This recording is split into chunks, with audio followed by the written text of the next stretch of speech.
Salam dəyərli izləyicilər. Deməli, sualımıza qeyd edirik ki, xaç yürüyüşü nəticələri haqqında yanlış fikirlər müəyyən edin.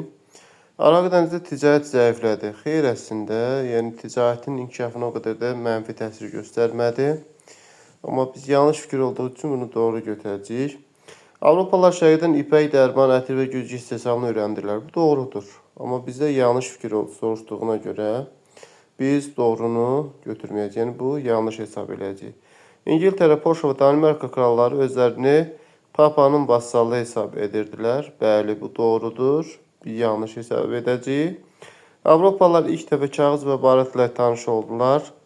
Bu da doğrudur. Yanlış görəcəyik. Kilsənin nüfuzu azaldı.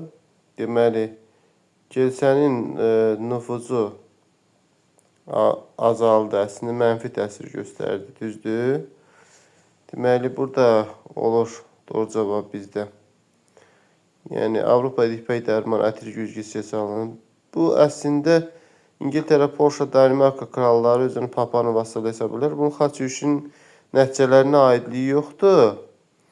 Ona görə bunu doğru götürəcəyik və Avropalılar ilk dəfə barıtla tanış oldular. Bu doğrudur. Kilsənin nüfuzu azaldı. Doğrudur. Doğru olduğuna görə bunu yanlış götürürük. Deməli, 2 dənə doğru, yanlış cavab oldu. 1 ilə 3. Deməli, sualın doğru cavabı C variantı olar.